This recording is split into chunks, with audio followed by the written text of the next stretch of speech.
Okay, hello. People are still making their way in. I'm not sure if I should do the thing where I kind of pick on the latecomers. I guess it was down that we should start at 10 and we're a little bit early, so that's probably all right. But anyway, I hope you all had a good night last night. I played the first speaker of the day card and the I'm really old card and went back to my hotel at about 9 o'clock. So I am at least awake, which is helpful when you're standing in front of a bunch of people and talking to them. So yeah, I'm Rachel Andrew. I've kind of been doing things on the web since 1996. People keep asking me I fill in these conference forms and they say, what should we put on your badge? And that's becoming increasingly difficult. So I run a company. I've essentially been self-employed for a very long time as a web developer, the co-founder of Perch CMS and more recently Noticed, which is where you will find my slides. I'm editor-in-chief of Smashing Magazine. If any of you ever fancy writing something for Smashing Magazine, I am always looking for new writers to write about interesting things on the web. And I'm also very, very keen to help new writers get started. So if you ever fancy writing for Smashing Magazine, do drop me a line because I will give you a hand getting started with that process. And we're very friendly and we like publishing new people. So that's something that I do. As mentioned, I'm a CSS Working Group member and I represent Frontiers. I'm really pleased to be here and to be able to say that I'm the representative of Frontiers because the organisation have kind of gone out there on a limb and become a member of the W3C to kind of try and represent web developers. And they've got me as their representative, as I was already sort of involved as a CSS Working Group invited expert.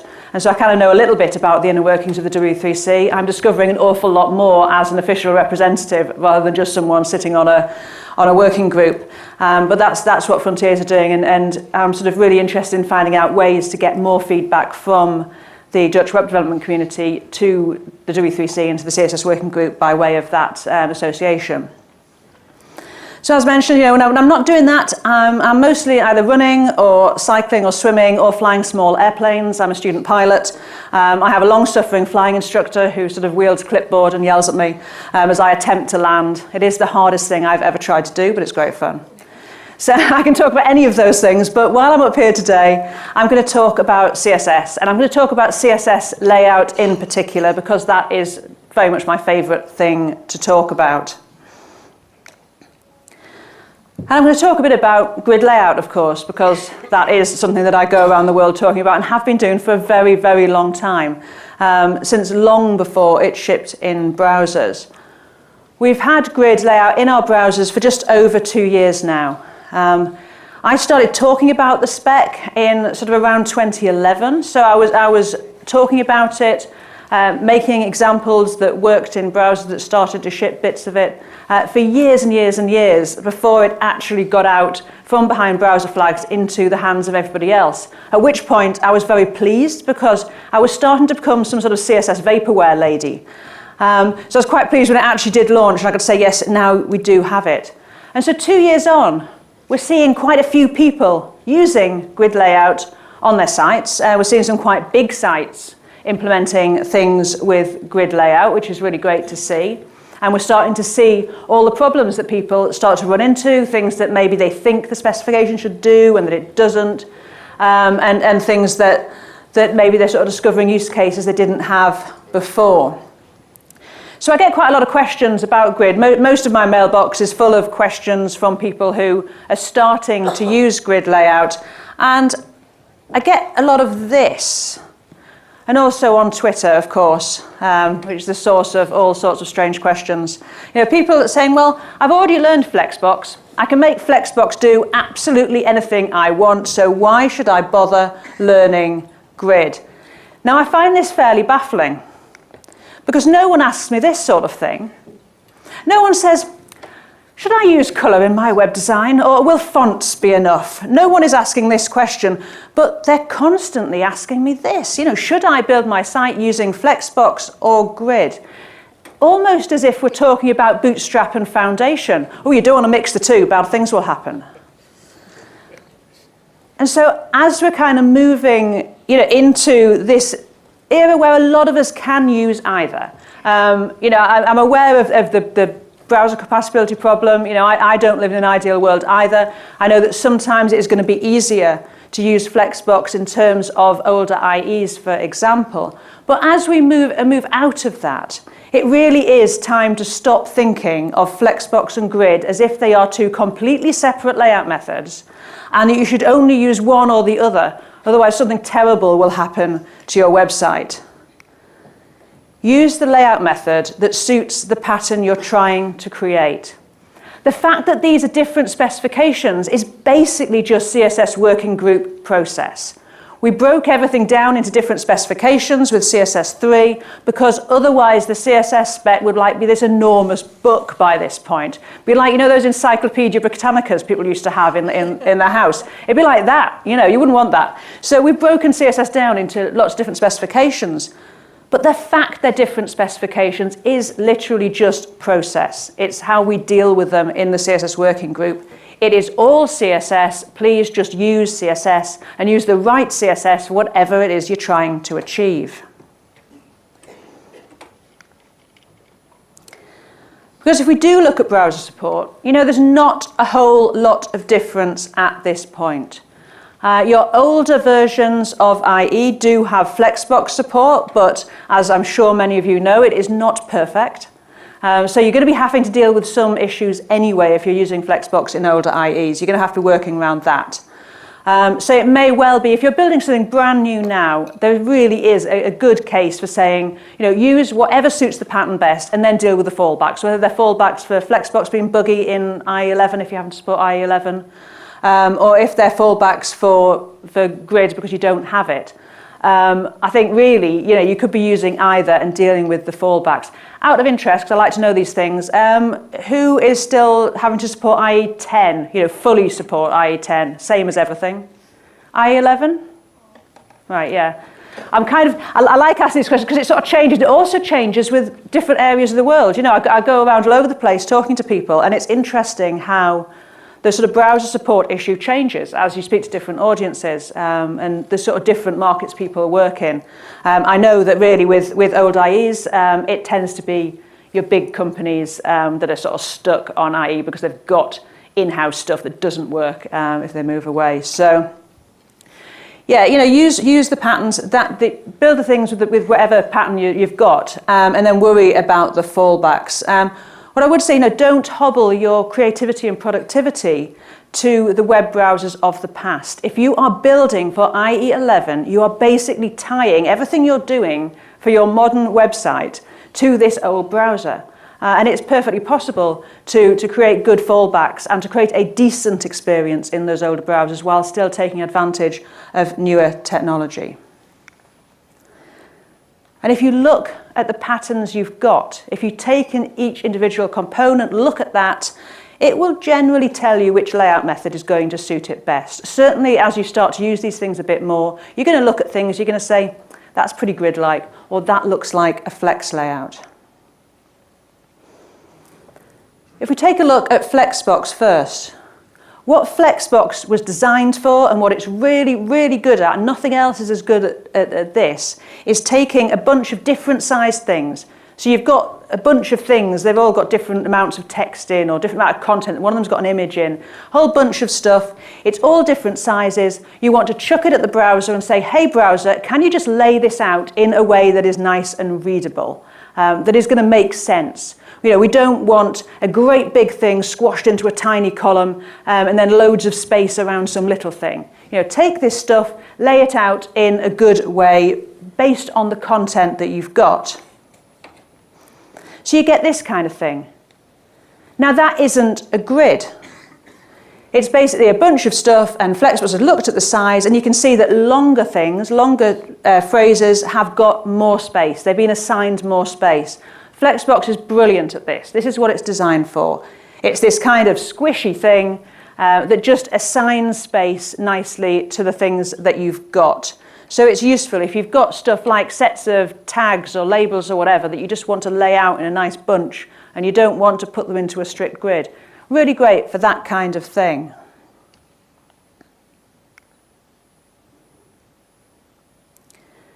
So then we've got grid layout. Now, grid is really for when you want to control a structure. You want to build a grid. something with columns and rows that's got a very set structure, and then you're going to place things into it. So you're kind of imposing something on the content at that point. And there are ways to allow Grid to sort of allow the content of tracks to change the size of the tracks. But even so, things are going to line up in rows and in columns. If one thing makes a track bigger, it's going to make that whole column track bigger, as we can see there. So when we've got longer words, they're going to make the track bigger, and it's going to be bigger for everything there. Now, the fact that you can do a pattern like this in Flexbox, obviously you can start to set percentage widths on all of your flex items, and when you do that, you can make it look like a grid. That's basically how the grid that's in Bootstrap at the moment, so the grid that's in Foundation, that's how they work. They essentially restrict the flexibility of Flexbox. They stop it doing this squishy thing, and they say, right, everything's going to have a percentage sizing. Essentially taking Flexbox back to the way that our floated grid systems work. That's what you're doing. If you make a Flexbox grid, you're basically doing the same thing as when you do a floated grid, except you've got the nice ability to do alignment and so on, which you get with Flexbox, so it's slightly better, obviously. But Flexbox isn't really a grid, so you're almost working against the way that it's been designed when you try and do grid-like things with it. And that really is a good indicator that you should be using grid layout rather than Flexbox. If you start to put widths on all of your flex items, then you probably really want a grid, in most cases. So here's a common pattern. We've got a set of cards here, and I've laid them out using Flexbox, and they've laid out really nicely, all in a line there. That's a reasonable use case of Flexbox. You could use grid for this as well. That's kind of an either-or situation. It really doesn't matter which one you use. But then if we start to get more items, and we're allowing them to wrap, and they wrap round, and then this happens. So we've got 3 items on the top, and then we've only got 2 items on the next row. And so because they're all allowed to grow and shrink, because they're flex items that we've allowed to grow and shrink, so they'll fill up all the available space and be a nice flexible fluid grid. When we get to that row with only 2 items, then they can both grow. So they both grow and they share out the space. And so we end up with sort of 3 items on the top, and then the ones underneath don't line up sort of directly underneath the cards on the top. Now, if you're of the mindset that, well, I've decided I'm going to use Flexbox here, so I'd better start restricting the width of those things because I'm using Flexbox, that's how I'm doing my layout, then you're going to constrain that flex layout and try and make it more grid-like.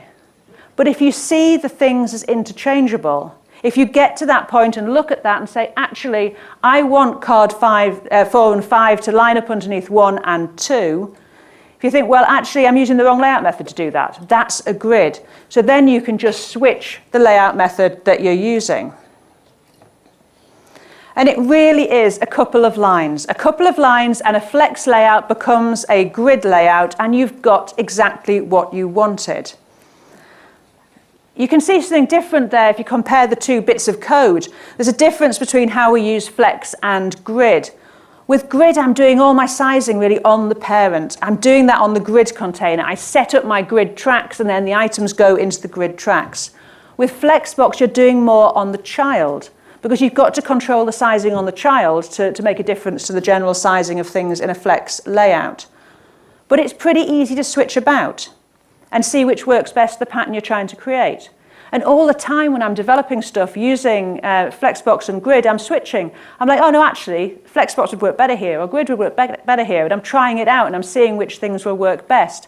And as you go along, you start to be able to eyeball it and say, yeah, I know what I'm going to use for that, and be right more of the time. Just like anything else, the more you do it, the more familiar you get, the more you get to realize, which is the best pattern to be using. But switch between them and see what works best for the pattern that you're trying to create. And so there's the grid version. So you can see that the grid items line up in rows and columns. And this is what we mean when we talk about grid being 2-dimensional. We mean that you can line things up in rows and columns at the same time. Flexbox is 1-dimensional because you only ever deal with a row or a column in terms of the sizing and space distribution at any one time. And even when you wrap flex items, you get multiple flex lines. but then we're sort of distributing space across each individual line. You could imagine that each flex line is really like a new flex container. They've got no relationship to the items that are above if you're working in rows. And two-dimensional alignment means so much more than just this basic example of flex items showing out all the space and grid items falling into their tracks. Two-dimensional alignment means that grid layout works exactly the same way in both dimensions. And we don't always think about this, but for one simple reason. On the web, block elements expand in the inline direction to the extent that they've got. So whatever width you've got, for instance, they'll expand out and take up all that space. But elements on the web don't expand in the block dimension. So if you put a div on the page, it doesn't stretch to the height of the viewport. That doesn't happen. You have to give things a height. So we don't sort of look at grid and say, oh, it's working exactly the same in both dimensions, but it really is. Because if you do give a length in the block dimension, then your track sizing and alignment and everything else works in exactly the same way as it does in the inline direction.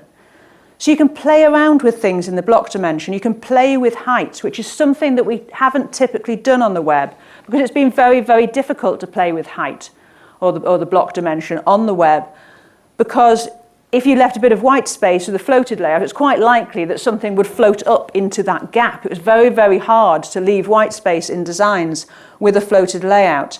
But you can do that with grid and still keep everything aligned. So I think that is something that we can start to look at more, is how do we play with the sizing in the block dimension and the layout of things in the block dimension, and not just always sort of be having everything stuck to the top of our viewport because that's what works best.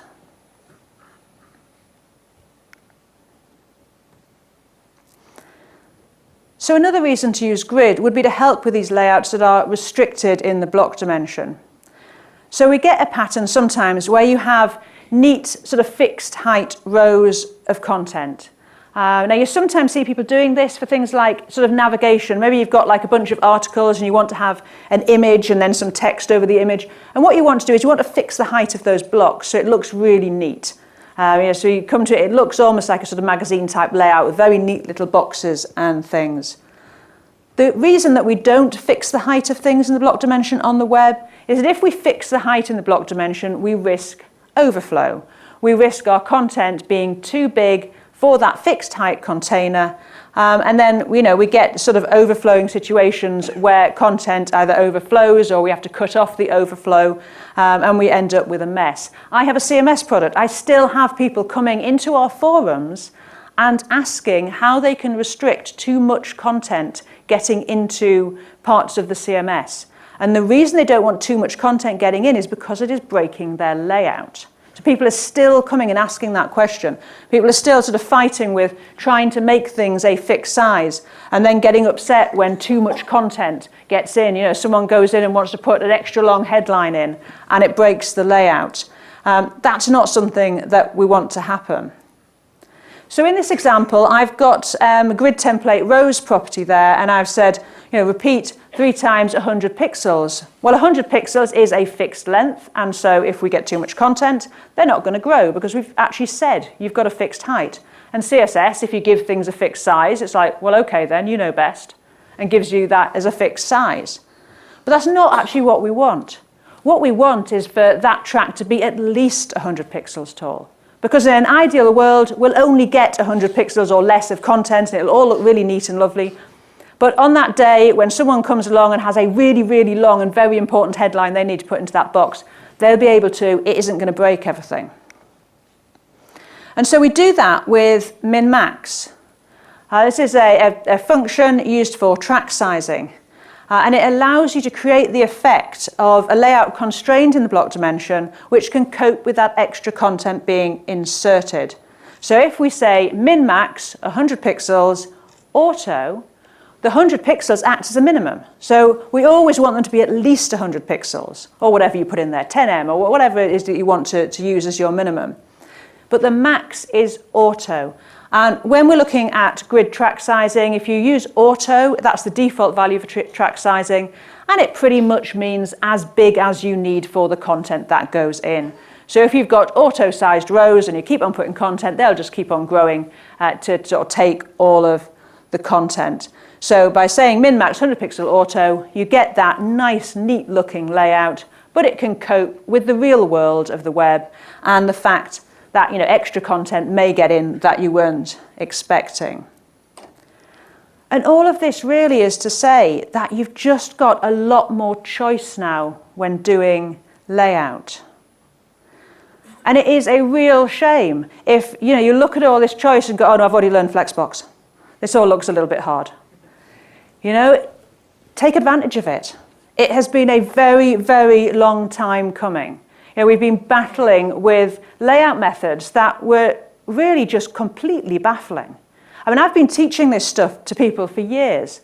And recently I've been able to start teaching complete beginners Grid and Flexbox.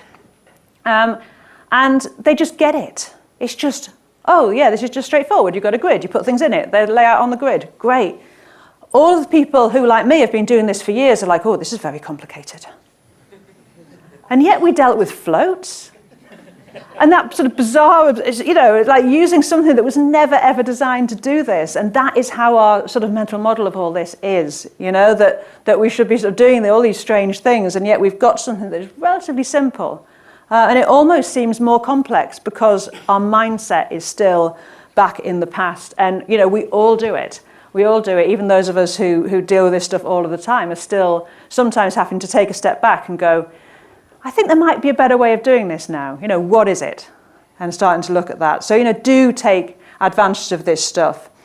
There's very rarely a right or wrong way to achieve a pattern, but if you try and force one layout method to behave like another, you're almost going back to that floats time. You're sort of saying, oh, here's a thing that can kind of do this other thing, so let's make it do that, rather than looking to see if we've actually solved that problem and we've got a way to do it in a much better way now. I'm frequently asked this, whether some usage or other of Grid or Flex is right. And really my answer is generally, does it work? Because in most cases, if it's working for you, it is fine. CSS specifications don't tell you what you should or shouldn't be doing generally with layout. The only time that we really dictate anything in a CSS spec is if it could cause an accessibility problem. So one thing you will find in the Grid and the Flexbox specs is an instruction not to destroy the source order, visually, because the order of your document is what is in your source. That is kind of, what the tab order is going to go from. That source order is what anything that reads out the content is going to use.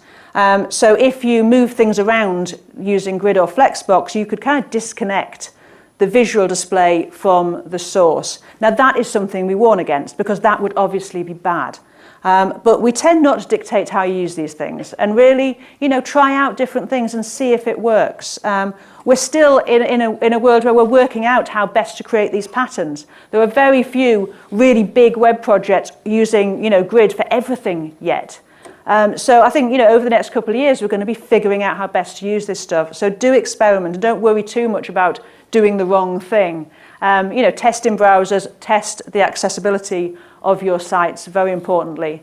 And if you're creating something which is accessible and works, then you're probably not going too far wrong. And in terms of testing accessibility and testing that source order issue, the accessibility tools that Microsoft have been shipping are really, really great for that. There is a sort of tab index thing which allows you to basically see the flow through your site as you tab around. Now that is brilliant. That's exactly what you want. If you're using Grid and Flexbox and you might have switched the order of stuff around accidentally, that's what you want to check. I've spent quite a bit of time as a keyboard navigator after I shattered my elbow. It is very, very frustrating if you kind of get yourself stuck because you can't tab around, you can't keyboard navigate a site, or if you jump about all over the place. So that's the real danger with this stuff. Pretty much everything else, just try it out and have a go and see what happens, and improve things as you go and improve your processes as you go along.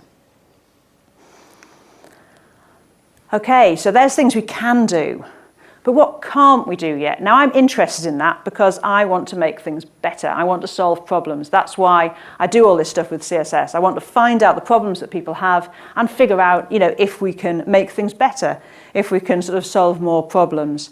So, what can't we do yet? If we go back to these airplane cards again, and here I've got two cards displayed next to each other. They've got different amounts of text in the captions. The captions don't line up. Now, that might be absolutely fine. But it might be that I want them to look more like printed cards. I might want it, if I've got a caption with no content in, I want it to line up anyway with the other caption. Or if there's a little bit of content, I want that to line up with the taller one. That's sort of a bit of a difficult thing to do right now. My cards are a figure inside an LI. The LI is a direct child of the grid. It participates in grid layout, which is why our cards lay out on a nice grid. The figure, though, is an independent grid. It's got 2 columns and 2 rows. I'm using min-max to stop the caption area vanishing if there's no content, giving it a max so it expands to the content. But that caption doesn't know anything about the sizing of all the other captions, because they're also nested down inside the structure. So why can't we lay out things that are deep within markup on our grid?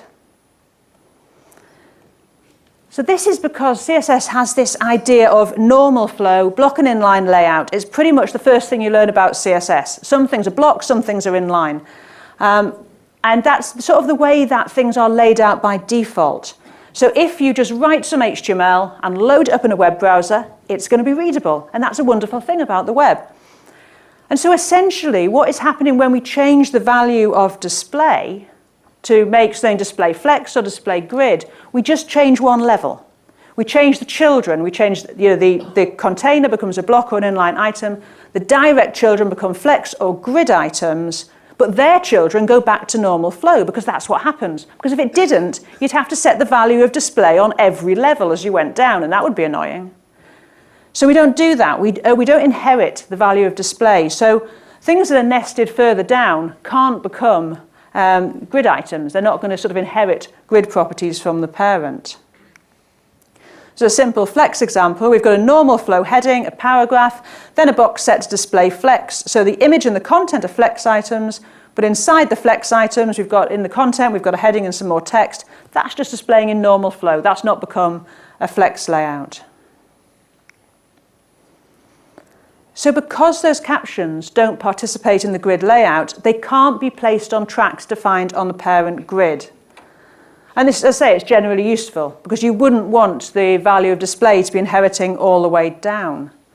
But the problem comes in these cases where we do want things that are nested inside the markup to be able to be placed on the same grid so that we can line up indirect children with other indirect children. And the only way to do that currently would be to start flattening out the markup, perhaps taking the cards out of a list.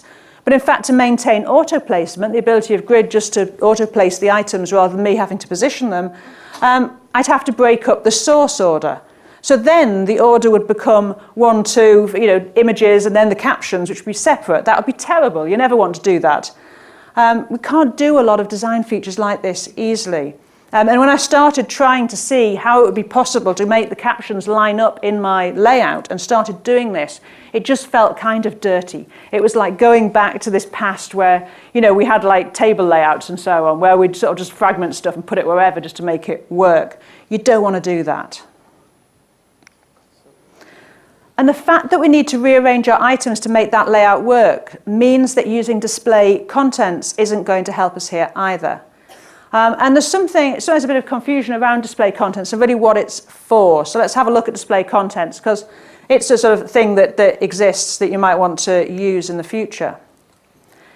Basically, display content is potentially useful if you've got elements that you want to participate in grid or flex layout, but they've got some markup around them which you don't want to display visually, but is needed for semantic purposes.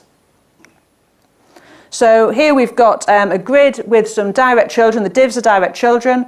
The UL is also a direct child, but the LI, those are nested inside the UL, so they're not direct children. And so if we create a grid layout, so I've got 3 grid columns, and so my items, my divs display one in each cell, and then we've got the UL. You can see the list items have got the pink background on them, and then we've got another div, and they just sort of lay themselves out on the grid. Now, if we were to use display contents on the UL, we could cause those list items to lay out on the grid.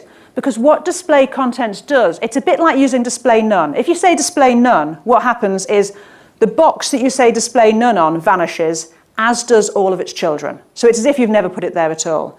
If you say display contents, the box vanishes, but the children still remain.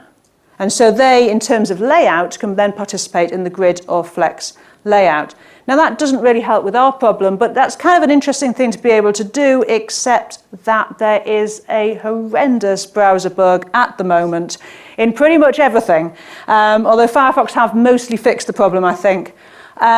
Basically, in the CSS spec, the only value of display which should affect how screen readers and so on interpret the document is none. If you say display none and you're using a screen reader, that should also kind of be invisible to the screen reader as well. But everything else should only affect visual layout. So if you say display contents to remove a box from the layout, it should only remove the box from the visual layout. Unfortunately, browsers implemented it and also removed that box from the accessibility tree, therefore making the list not a list anymore.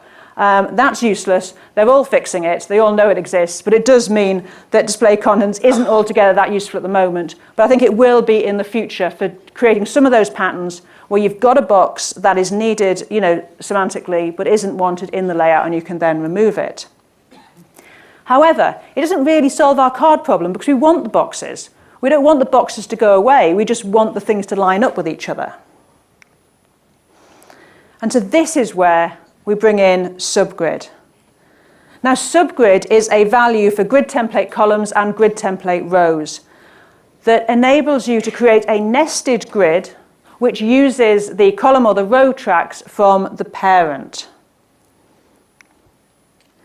So you can already make a grid item into a grid. You can have grids as far down as you want. You can keep on making the children into grid layouts or flex layouts or whatever you want. It's fine, you can nest the things. Add display grid to the item, declare rows and columns as needed. Now they're going to be independent of the parent. It's just like a brand new grid with its own rows and columns. So if you want the internals to kind of line up with each other, you need to start doing some very careful sizing. So here I've got my CSS which defines the outer grid, which has got the white border, and an item which sits on that grid. The child is also a grid with column and row tracks, and then the sub-item sits on that grid. With the Firefox Grid Inspector, which if you're using grid layout, get yourself a copy of Firefox, use the Grid Inspector. It's brilliant. It will highlight your row and your column tracks and so on. You can see there that we've got the outer grid on the parent with the white border, and we can select the inner grid. I've defined fixed height rows. This grid is quite filling the container. And then we can look at them both. And if you look at them both, you can see that the lines on the inner don't sort of match up with the ones on the outer. They're just totally independent of each other. We've basically started over with a brand new grid. So Subgrid will allow us to selectively opt grids on grid items into the parent grid layout. So in the example we've got there, we could create a subgrid for columns by setting grid template columns to subgrid. The child now uses the grid defined on the parent for those column tracks. So we end up with a grid which has got 5 column tracks and 6 grid lines. When placing the item, we number according to the track numbers on the subgrid. You can create a subgrid just on rows. So in this case, I'm still keeping my separate columns. I want to have my own columns. I don't want those lining up with anything. But I've subgridded the rows. So I've got 2 row tracks. The sub-item is stretched from line 1 to line 3 and covering those rows. And we could create a subgrid in both dimensions. And that would tie the dimensions of the subgrid completely to the parent grid. You'd only have as many row and column tracks as that area gave you. So it's completely tied to the parent. A few things to understand about subgrid. As you've seen with the examples, line numbers start from 1 inside the subgrid. So you don't have your line numbers from the parent and then have to work out where in the parent your subgrid is and then start counting from 3 if it's on line 3. They restart. The subgrid basically acts exactly like a nested grid with its own grid tracks, except it's got its grid sizing from the parent grid. So you can sort of see that there. We've got an example subgrid. So column line 1 is on line 2 of the parent. But if we're placing things in the subgrid, we're doing that according to its line numbers. Now, if you do want to kind of inherit something from the parent through to the child, one thing you can do is name your lines, because line names on the parent will be passed into the subgrid. So when you're positioning things in your subgrid, you could actually use a line that's on the parent. So if you've got a sort of big grid system set up and you have a line which you've named, main start, for example, and you want something in the subgrid to be positioned against main start, well, you can do that because the line names get passed in. So here I've got col start and col end on my parent grid, and I can then use those when I position items in the subgrid. So this looks a bit like that. We're naming our lines in square brackets on the parent, and then actually in the sub-item, we're then using those names to place the item. That will work just as it would if you're using a regular grid with named lines. But you might want your component to have its own line name definition, so you can do that too. So because you're only saying grid template column subgrid or grid template rows subgrid, we need a way to define those lines. And we can do that. So here I've got some lines. I've got sub B and sub D, and I'm doing that by adding the lines after the keyword subgrid. So you need to then name each of your lines inside square brackets, and then they will also be added to any lines from the parent. The thing with grid is you can have as many names for a line as you like, and then you can just pick whichever one you want to use when you place something using it. So they will be added on to any that get inherited, and you can then use those. The subgrid will inherit the gaps from the parent. So any gap that you've defined on the parent will be inherited in, and it'll just, as you'd kind of expect really, you'd expect that the child would have the same gaps. But you might not want those. You might not want gaps between things. So you can change the gaps on the subgrid. In that case, if, for instance, here I've got a row gap on my parent, it's inherited in, I've set row gap to 0 on my subgridded item, and it's almost like I've added a negative margin. It's kind of eating into the gap to sort of take over that space, so then you end up with no gap. And the sizing of items in the subgrid could change the size of the parent track. So obviously you put something big into the subgrid, that's going to affect track sizing all the way through the grid, just really as normal. So if we look back at our airplane cards example, that's kind of how we'd get the captions to line up across the grid. We need to create a subgrid for grid template rows, make our card span 2 rows of that subgrid. Our parent grid has a gap which we don't want in the card, so we set that to 0. And the card captions now line up because each caption is actually in the same row of the grid, which is really, really neat. But now the bad news.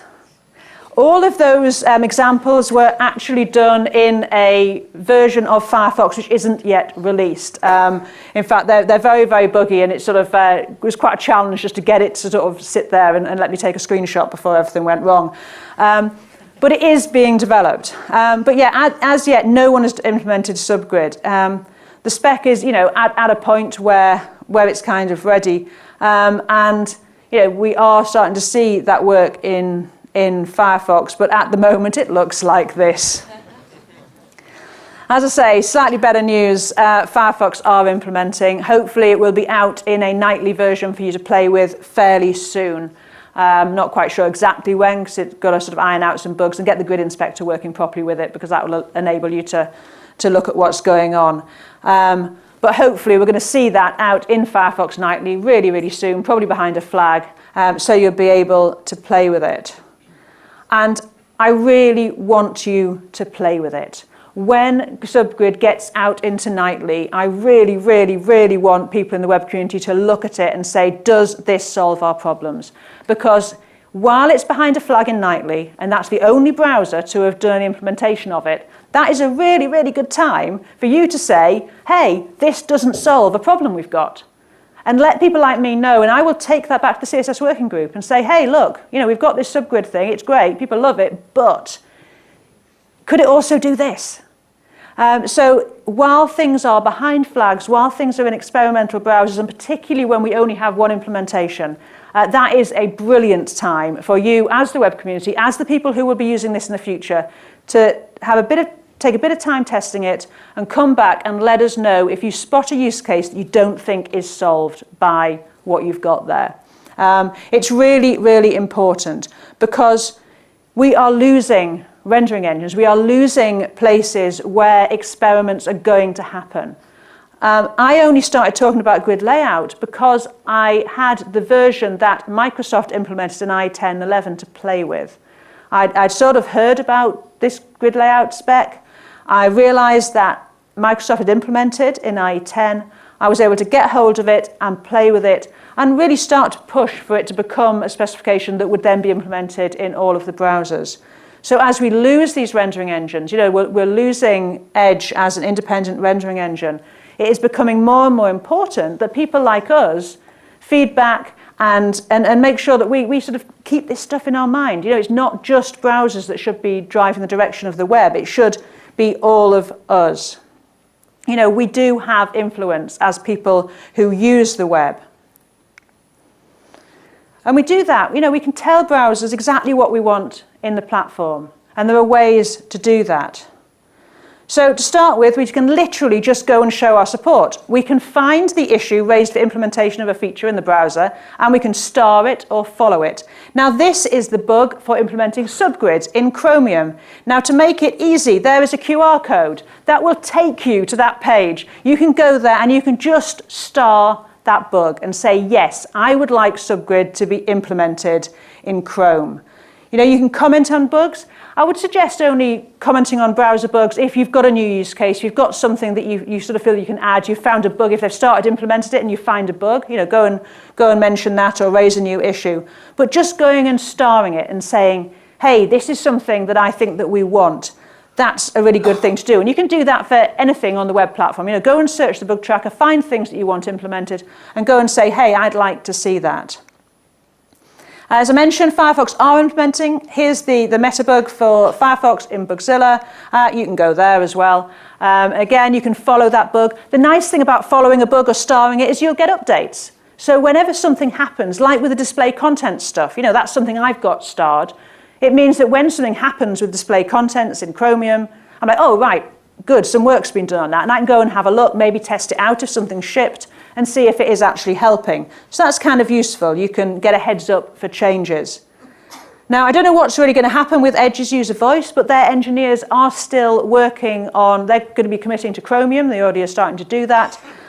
So I'm not quite sure how long they're going to sort of keep this stuff up, but they are people who are implementing in a browser. They're implementing in Chromium rather than in Edge now, but you can go to user voice and also let them know there that we would like to have Subgrid. So please do this because it shows the browsers that we are interested.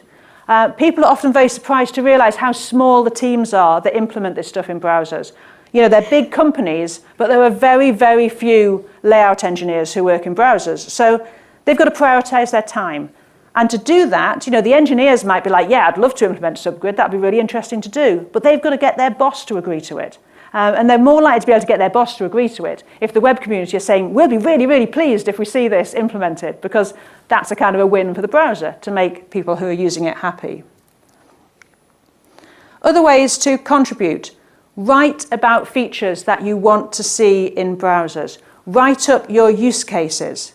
Write up the problems you've got that the new feature will solve. That's really important because it shows that there is interest, again, in having that feature. Write on your blog, in Medium, even just tweets, because that stuff gets out there. People are searching for interest. In the CSS Working Group, people will often say, well, does anyone care about this? And with the way we find out if people care is by searching the web or asking Twitter, or do you know what I mean? So if you do it out there talking about this stuff, we're going to find it, and that's really useful. And also use new features. Sometimes we get a feature implemented in one browser, and then everyone just has a grumble and refuses to use it. Well, I can't use it. Can't use it. It's not implemented in everything. But if you can use these features, even if it's just on your personal site, think about it. If your browser A and browser B has implemented a feature that everyone likes and is using, browser A does not want to look like the terrible browser. It doesn't want your site to look worse because they don't have this feature. So browsers are looking to see what we're using out there on the web platform to make decisions about whether they should be implementing things. This is on Chrome status.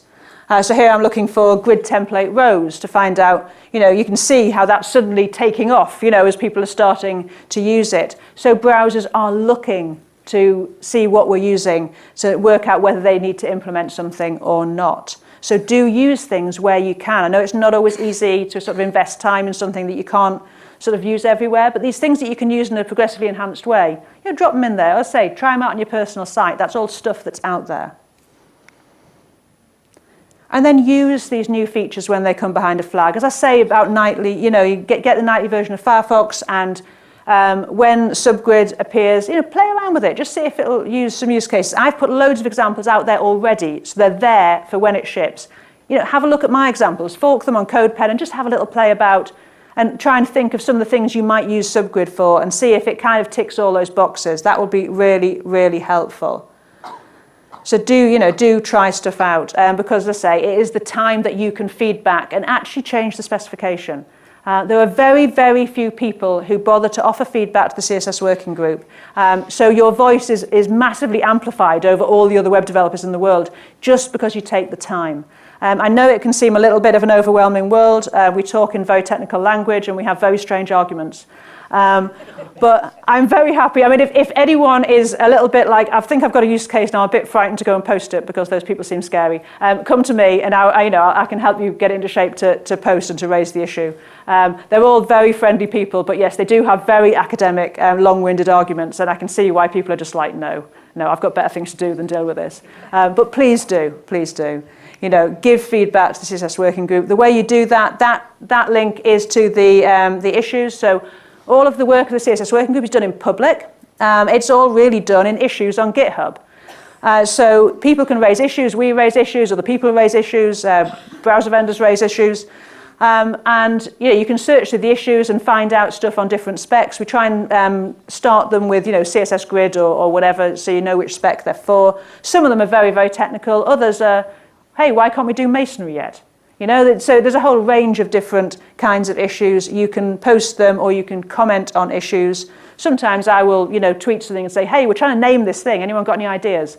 So there's all sorts of issues like that, and you can kind of get involved. When we discuss things at the CSS Working Group, we minute everything. So we use IRC, we minute everything. And then when we've discussed that issue, the minutes get posted back to the GitHub issue so that you can see when it's been discussed.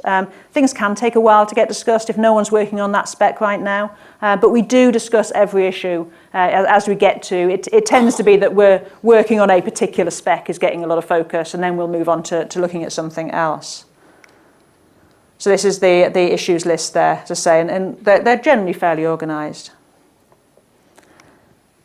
So there are many ways, I say, to participate in the platform. And as someone who builds websites, as someone who uses these features, as people who maybe teach other people how to use the features, you're exactly the sort of person that we want to see more contributions from. And I say, there are so few people who do this. Your voice is very much amplified if you do. You can hope that people like me will speak for you and will understand your use cases, but I'm just one web developer. I have my point of view on things. I'd really love to get the point of view from more people involved. And I can also say that, yes, this stuff takes time, and I give a lot to this mostly unpaid role as a web platform advocate, but it has given me a lot too. There's no course that could have taught me what I know about CSS from working with CSS specs. I left school at 16. I've got pretty much no useful qualifications. And yet I sit in a room with some of the cleverest people I have ever met, who have taken the time to explain things to me because I'm contributing too. And so they're willing to sit down and explain some math concept that I'd never heard of, so that I can understand it better and I can contribute better. So I've learned a huge amount by being involved, and it's a very open community of people who care very, very deeply about the web platform. And so I'm always happy to help other people start to get involved with that. I'd love for more web developers to be involved with that. So thank you very much for listening for all of this first thing in the morning. Thank you.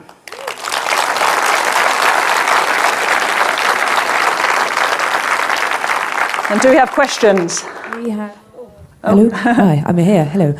We have absolutely loads of questions, actually. We're not going to get through them all, I don't think. You can always come and ask me. I'll be hanging around later as well if people in the room want to. There we go, fab. So I'm going to start with the most upvoted, and if you're obviously get your Slido app out and you can upvote the most important ones because we're not going to get through them all. So the first one is: do you expect Bootstrap 5 to be grid-based instead of Flexbox like Bootstrap 4? I have no idea on what that product will do. I would imagine so. You would have thought so, wouldn't you? I mean, they went to Flex Layout, but yeah, I don't know what Bootstrap will actually do. I would hope so. It would be nice if they did. Of course, if you need to use Bootstrap, if you want to use Bootstrap for all the other things, you can use CSS Grid Layout and not use Bootstrap's grid. You know, all of these things are pretty modular. So because, you know, they're not just grid systems, I think Bootstrap and Foundation became very popular because they dealt with the difficulty of doing a float-based grid initially. You can use those things without using their grid if you want to. So that is one thing. If you're like, well, you know, we like using Bootstrap, we use all the other styling, we've got themes for it. You know, use that stuff and not its grid. That's a perfectly reasonable thing to be doing. What else have we got here? When you use Subgrid, does that only work if the direct parent is a grid, or does it go up in the tree until it finds a grid parent? It needs to be the direct. It basically opting into the tracks on the parent, but you could say display subgrid all the way down. That example I've got is actually 2 levels deep, so you could say display subgrid as far down as you want, really. Okay, next one. Does grid has got a performance implication? Does it have a performance implication? Not really. Not one that you'd run into. I did a bunch of tests initially with Grid Layout and doing with a different kind of ways you can size tracks. Now, obviously, if you're sizing tracks with content-based sizing, so something like auto or min content, max content, where you're having to look at the content, that's going to be slightly less performant than something that's very fixed because you've actually got to look at the content. But I really struggled to have significant issues with with massive grids with tons of stuff. Obviously, if you are hitting performance issues with grid, that is something that people are going to want to know about. I've not really seen anything reported, and certainly in terms of using grid where people are using Flexbox for grid type layouts, you often do see a bit of jankiness as things load in because it's kind of working everything out as it goes because that's the way Flexbox works. So generally, I'm not seeing major performance issues. If we do see major performance issues, if you see them, then that is something to report because it might be something that can be fixed. Now that Edge will use Chromium as a rendering engine, only Firefox will have a different one. Are you worried about this monopoly on rendering engines? Absolutely. As I say, firstly, we've got to remember that they're not the only rendering engines. There are other rendering engines that aren't browsers. So we have all the things that output to print, for example. Those are rendering engines. They're ones that most people don't ever think about, but they do exist. It is a worry, and I think we need to love and protect Firefox. Not so much that the browser itself, but just the fact that exists as another test bed for this stuff. Because I don't know how we develop new CSS in an open way if we end up with only one rendering engine to test that in for the web. That is worrying. So please do use Firefox and support what they do. As I say, they've got some excellent tools for web developers anyway, so that's a really good reason to be using it. But do support what they're doing because it's important that we protect that as the alternate to Chromium. What would be a fallback for the subgrid? A fallback for Subgrid, you could just define your rows and column tracks as you would before, and then after that, say, use Subgrid. You could obviously test for Subgrid with feature queries. You could test for grid template columns Subgrid in your feature queries, and then only do Subgriddy stuff if you've got it. A lot of the time, a fallback will be fine. You'll have it won't be as neatly lined up because you're having to declare a separate grid for those tracks. So like in my example, my captions might not be lined up in browsers that don't support Subgrid. And it's like, well, okay, that's fine. That's how it would be now anyway. But you get the nicer effect by using Subgrid. And I think a lot of Subgrid use cases, the fallback will be to use a normal nested grid, and that will be absolutely fine. It just won't be quite as nice as your Subgrid example. Do you know if the grid inspector will show up in Chrome or other browsers soon? I don't know whether Chrome have got a very simplistic thing. I think they've just really, sort of Chrome is focusing much more on their performance tools and so on. I think that the dev tools are an interesting thing for browsers, in terms of the focus of them. So I find that I'm using the dev tools in Chrome and in Firefox sort of equally. So for some things, for say my JavaScript or whatever, I'm going to be using probably Chrome because they've got really good tools for that. But then when it comes to layout, I'm then using Firefox. And actually I think that's quite healthy because it keeps us using different browsers. Because as you're testing in the different browsers, in order to use their dev tools, you're going to spot other things that maybe are different across browser. So that's kind of cool. Right, I'm going to try and rattle through a few more before we go for a coffee break. How do you tweet while doing the presentation? Everyone asks me this. It's just Buffer. It's really boring. I queue them up in Buffer, and then I hope that we're running on time. It's easier when you're the first talk in the day. Otherwise, I'm like frantically before I go on stage, like changing all the times. But yeah, they're just queued up. Okay, so we've got one from Anton. Is display contents ready yet? Well, so it's there in browsers. It is supported in Chrome and in Firefox, but there's this accessibility issue. So you could use it if the element that you are removing has no kind of implication in terms of accessibility. If it's not going to stop something being a list or stop something being, whatever it actually is. It was just a div you needed to remove. You needed it there for something else. That's cool. That's absolutely fine. But you need to be very careful at the moment and test very carefully in some assistive devices to make sure that's not happening. Which one shall I go for? The top one at the moment is what is IE 11? Just a brief explanation. What is IE 11? A web browser? The one under that, can you use min-max for spanning columns? No, because min-max is on the track sizing. It's a sizing thing, min-max. So so there isn't a way. That's something that I think there's an issue somewhere about being able to say, if I've got this many columns, span X number, and if I've got more columns, span more, which would be interesting to be able to do.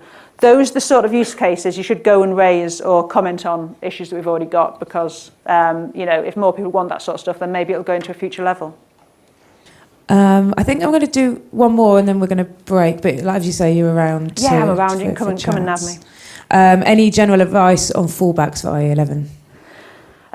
So there is an old version of the grid spec, MS prefixed. I would not suggest that you use it. Do not use the auto prefixer thing that attempts to turn modern grid into old grid. You will have to hobble your modern grid in order to use it. That's ridiculous. So don't use that. Don't use that. Create a fallback which will work for everything, which probably means a float-based fallback, and use feature queries to test for whether you've got grid and then do something else. But a lot of the time you can make a straightforward fallback, particularly if you work in components. Take each little thing as a separate thing. If you're working on a small pattern, you can say, the fallback for this is I just need to float these into 2 columns, and then I can overlay that with grid, and that will work.